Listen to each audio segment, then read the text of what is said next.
তারেক, একটা লাল কার্ড কি ম্যাচের ভাগ্য নির্ধারণ করে দিল কিনা, নাকি আর্জেন্টাইনরা তাদের নামের প্রতি আসলে সুবিচার করতে পারেনি? জানাবেন আপনার মতামত।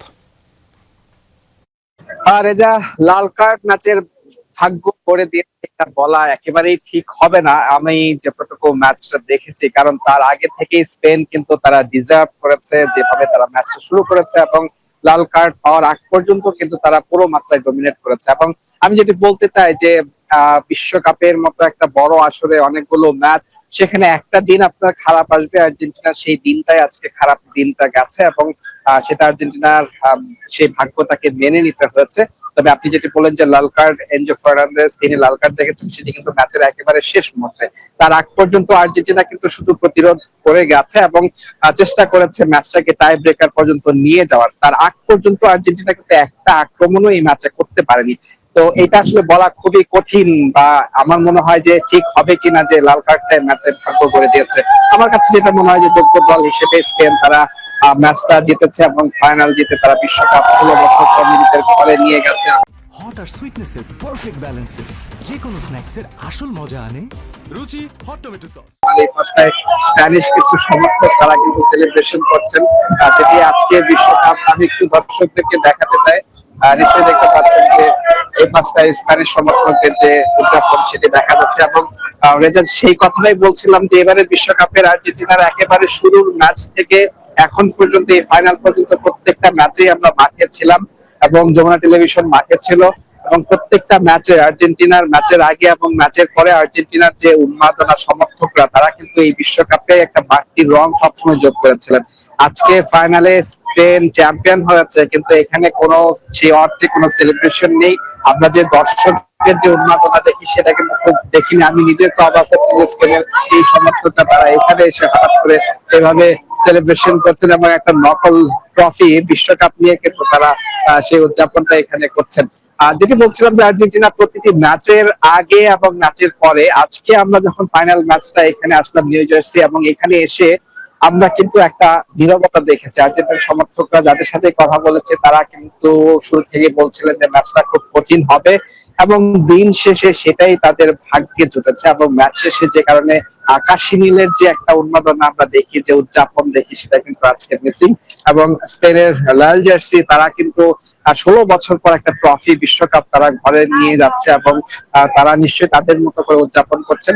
এবং ম্যাচের কথা যদি রেজা বলতে হয়, স্পেন অপ্রতিরোধ্য একটা টিম ছিল এবারে বিশ্বকাপে। আপনি যদি পুরো বিশ্বকাপটা কম্পেয়ার করেন, সে জায়গায় আর্জেন্টিনা গ্রুপ পর্ব একটা পর্ব ধরা যায়, এরপর নকআউটে কিন্তু তারা প্রতিবার তাদেরকে ফাইট করতে হয়েছে, কামব্যাক করতে হয়েছে, এবং খুব কঠিন সময় পাড়ি দিয়ে তারা কিন্তু ম্যাচগুলো জিততে হয়েছে। একদম কেপ ভার্দে থেকে শুরু করে মিশর, এরপর সুইজারল্যান্ড এবং ইংল্যান্ডের বিপক্ষে ম্যাচটা তুলনামূলক সহজভাবে জিতেছে আমি যদি বলি আর্জেন্টিনা। বিপরীতে আপনি স্পেনকে দেখেন, স্পেন যে স্পিরিটে তারা এই বিশ্বকাপটা শুরু করেছিল, কেপ ভার্দের বিপক্ষে ড্র, এবং সেই ড্রয়ের বিপক্ষে আমরা একটু রেজা একটু স্পেনের সমর্থকদের তারা চলে গেছেন, সেলিব্রেশন করছিলেন এবং তারা এই মুহূর্তে চলে গেছেন। সেই হিসেবে আর্জেন্টিনা কিন্তু কঠিন সময় তারা পাড়ি দিয়েছে এর আগে নকআউট পর্বগুলোতে। স্পেন যে স্পিরিটে তারা বিশ্বকাপটা শুরু করেছিল, তারা কিন্তু একদম ফাইনাল পর্যন্ত সেটা ধরে রেখেছে। একটা তরুণ দল, লামিনে ইয়ামাল, ফেরান তোরেস, তারা বিশেষ করে রদ্রি অসাধারণ খেলেছেন, এবং রদ্রির গোল্ডেন বল পাওয়াটা মোটেও অবাক হওয়ার মতো কিছু না। একটা দলকে তিনি যেভাবে নিয়ন্ত্রণ করেছেন, মেসি যেটা চেষ্টা করেছিলেন আর্জেন্টিনার হয়ে, তিনি দলকে একাই টেনেছেন। দুর্ভাগ্য বলতে হয় লিওনেল মেসির জন্য। আমার মনে হয় যে তিনি তার আমি লিওনেল মেসির যদি সবশেষ 3টা বিশ্বকাপ বা 4টা বিশ্বকাপ বলি, 2014 বিশ্বকাপ ফাইনাল যেখানে ব্রাজিলে, তখনও তিনি ট্রফিটা উচিত করতে পারেননি, এবং 2018 এবং 2022 আর 2026 আমার কাছে মনে হয় লিওনেল মেসির এই পারফরমেন্সটা অবশ্যই মনে রাখার মতো। এই 39 বছর বয়সে এসে তিনি যেভাবে দলটাকে একাই টেনেছেন এবং ফাইনালের মঞ্চে নিয়ে এসেছেন, হয়তো ফাইনালের দিনটা লিওনেল মেসির হয়ে কথা বলেনি, কিন্তু ব্যক্তি পারফরমেন্স যদি বলেন, আর্জেন্টিনা বিশ্ব চ্যাম্পিয়ন, তাদেরকে যেভাবে টেনে নিয়ে আসা, যে দায়িত্বটা নেওয়া দরকার, লিওনেল মেসি কিন্তু সেটাই করেন। কিন্তু ফাইনালে লামিনে ইয়ামাল, ফেরান তোরেস, রদ্রিরা সেটা আর হতে দেননি। বিপরীতে লা ফুয়েন্তে, স্পেনের কোচ, তিনি আর্জেন্টিনার কোচ লিওনেল স্কালোনির গুরু, এবং সেই গুরু শিষ্যের লড়াইয়ে গুরুই কিন্তু শেষ হাসি হাসলেন, এবং একদম দাপট দেখিয়ে, আমি বলবো যে আধিপত্য দেখিয়ে লাফুয়েন্তে কিন্তু ট্রফিটা নিয়ে গেলেন স্পেনে। রেজা, এই উত্তর আমেরিকায় 4টা বিশ্বকাপ রয়েছে। এই পর্যন্ত আমরা অনেক মিথের কথা বলি, সেই জায়গায় অধিকাংশ গুলো কিন্তু কোনো না কোনো ভাবে মিলে গেছিল, শুধুমাত্র এই একটা মিথ কাজে দেয়নি। সেটা হচ্ছে যে উত্তর আমেরিকা থেকে ইউরোপে কখনো ট্রফি যায়নি, সেই ইতিহাসটাও এখানে নতুন করে রচিত হলো। উত্তর আমেরিকা অবশেষে 4র্থ বিশ্বকাপ এসে উত্তর আমেরিকা থেকে ট্রফি কিন্তু ইউরোপে গেল এবং সেটি স্পেন করে দেখিয়েছে। এবং যেটি বলছিলাম যে ম্যাচ শেষে আর্জেন্টিনার সমর্থকরা তারা কিন্তু খুব একটা কথা বলেননি, তারা অনেকটা হতাশা, আমরা অনেককেই অ্যাপ্রোচ করেছে, কিন্তু যে আর্জেন্টিনারা মাতিয়ে রাখতেন ম্যাচ শেষে, খুব স্বাভাবিক তারা ট্রফিটা জিততে পারেনি, কিন্তু তারপরেও তারা খুবই হতাশ। তারা তাদের মনটা হয়তো বেশি খারাপ যে লিওনেল মেসির, যেহেতু এটা বলা হচ্ছে তার শেষ বিশ্বকাপ এবং এত ভালো তিনি করে এসেছেন গ্রুপ পর্ব থেকে এই পর্যন্ত, শেষ পর্যন্ত শেষটা তার কথা বলেনি। আর্জেন্টিনারা একেবারেই তাদের কিন্তু মন খারাপ, তারা সেভাবেই মাঠ ছেড়েছেন। এবং স্পেন তারা হয়তো ধরেই নিয়েছিল এবং পুরো ম্যাচে যেভাবে তারা দাপট দেখেছে স্পেনের সমর্থকদের, আমরা সেভাবেই দেখছি যে তারা সেই উদযাপনটা তারা এখানে করছেন নিউ জার্সিতে।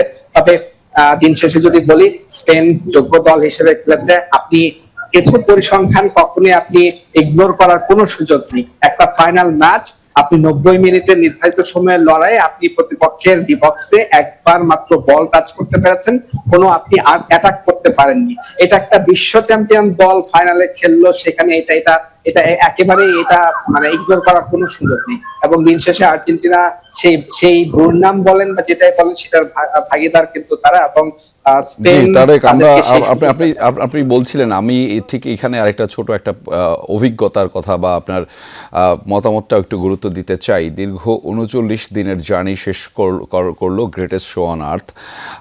এবার 3 দেশের বিশ্বকাপের এই গোটা আয়োজন ছিল।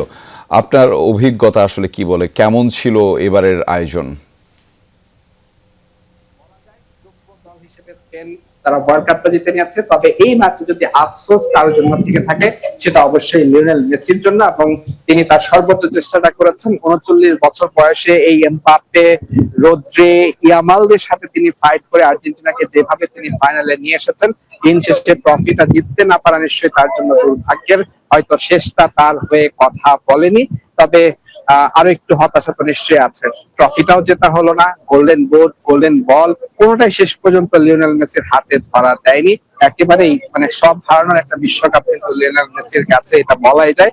এবং তার হয়তো সেই সুযোগটা আসবে কিনা যে 4 বছর পর বিশ্বকাপে আবার নেমে তিনি সেই ছন্দ দেখিয়ে আর্জেন্টিনাকে চ্যাম্পিয়ন করবেন, সেই গোল্ডেন বুট, গোল্ডেন বলটা তিনি আবার নিজের করে নেবেন, সেটা একেবারেই প্রত্যাশা করা ঠিক হবে না। রেজা, তারেক, শুনছিলাম আপনার কাছ থেকে একটা অভিজ্ঞতার কথাও একটু জানতে চাই। এবার 3 দেশের বিশ্বকাপের আয়োজনের ব্যবস্থা ছিল এবং এই গোটা আয়োজন নিয়ে আপনার পরিসংখ্যানটা বা আপনার অভিজ্ঞতাটা আসলে কেমন, যেটি আজকের খেলার মাধ্যমে দীর্ঘ 39 দিনের যে জার্নি সেটি আসলে শেষ হলো?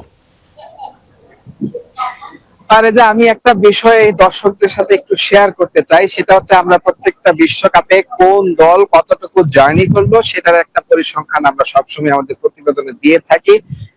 যদি আমি বলি, আমি এটা আমার দ্বিতীয় বিশ্বকাপ কভার করা, এর আগে কাতার বিশ্বকাপ করেছিলাম, এটা আমার দ্বিতীয় বিশ্বকাপ কভার করা, এর আগে অলিম্পিক কভার করার সুযোগ হয়েছে এবং কমনওয়েলথ গেমস করেছি।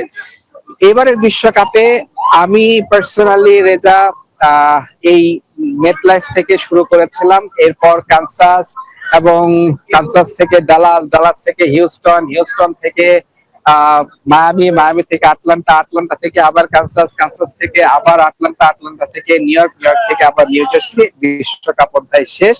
এবং এই পুরো সময় আমি হিসেব করে দেখেছি, আমি প্রায় 6500 মাইল আমি কিন্তু জার্নি করেছি, কখনো সড়ক পথে, কখনো আকাশ পথে।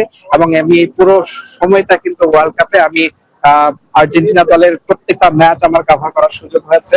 ব্রাজিলের 2টি ম্যাচ আমি কভার করেছি, একটা এই নিউ জার্সির মেটলাইফে এবং আরেকটি হচ্ছে হিউস্টনে জাপানের বিপক্ষে সেই ম্যাচটি। সব মিলিয়ে 6500 মাইল, যেটি প্রায় 10,000 কিলোমিটারের বেশি আমি কিন্তু জার্নি করেছি। এবং দিন শেষে আর্জেন্টিনার বলা যায় যে কিছুটা সমপরিমাণ জার্নি কিন্তু আমি করেছি।